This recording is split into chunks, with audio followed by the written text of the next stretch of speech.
ভারতবর্ষের প্রাক্তন অধিনায়ক এবং বর্তমানে ক্রিকেট অ্যাসোসিয়েশন অফ বেঙ্গলের সম্মানীয় সভাপতি শ্রী সৌরভ গাঙ্গুলি এসেছিলেন এবং যে অনগোয়িং টি-20 লিগ চলছে, বিভিন্ন টিমস পশ্চিমবঙ্গের যেখানে খেলছে, সেটার ফাইনাল আছে আগামী 21 তারিখ। তো সেখানে আমাকে আসার জন্য নিমন্ত্রণ করলেন।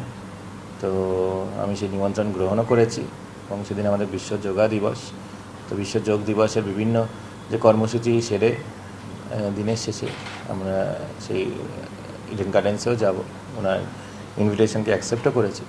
তো সেই এবং আগামী দিনে ক্রিকেটকে বিশেষ করে আমাদের পশ্চিমবঙ্গের বিভিন্ন প্রান্ত থেকে আমাদের যাতে ছেলেমেয়েরা ক্রিকেটে এক্সপোজার পায়, যাতে তারা রঞ্জি সহ ন্যাশনাল টিমে এক্সপোজার এবং বিশেষ করে আইপিএলে কলকাতা নাইট রাইডার্স সহ বিভিন্ন যে টিম, শুধু কলকাতা কেন, বিভিন্ন টিমেও যাতে আমাদের বাঙালি ক্রিকেটাররা সুযোগ পায় এবং তার জন্য পর্যাপ্ত পরিকাঠামো আছে কিনা সেই সব নিয়ে আলোচনা হয়েছে। আগামী দিনে যাতে আমাদের বাংলার ছেলেমেয়েরা তারা ক্রিকেটের দিক থেকে বিশেষ করে ভারতবর্ষকে রিপ্রেজেন্ট করতে পারে, সেই নিয়ে বিভিন্ন আলোচনা হয়েছে।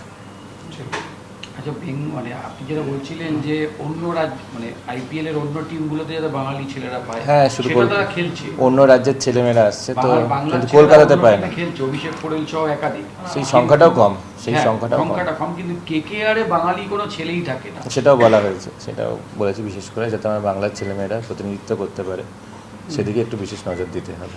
শুধু আমাদের এবং বিশেষ করে আমাদের জেলার ছেলেমেয়েরা তারা এক্সপোজারও পায় না।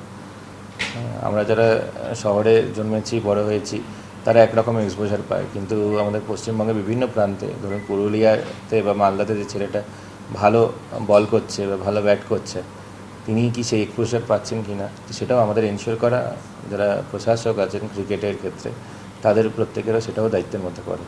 না, উনি কি এ ব্যাপারে খোঁজখবর কিছু আপনাকে সুযোগ সন্ধান দিলেন? কারণ উনি তো ওই জায়গা থেকেই তো ইস্পাত কারখানা করছেন। উনিও সেই বিষয়ে করেছেন। তবে এখানে আমাদের ক্রিকেট সম্পর্কিতই আলোচনা হয়েছে, কারণ দপ্তরটা যুব কল্যাণ ও ক্রীড়া, তো যুব কল্যাণ এবং ক্রীড়া সম্পর্কিত আলোচনাই হয়েছে।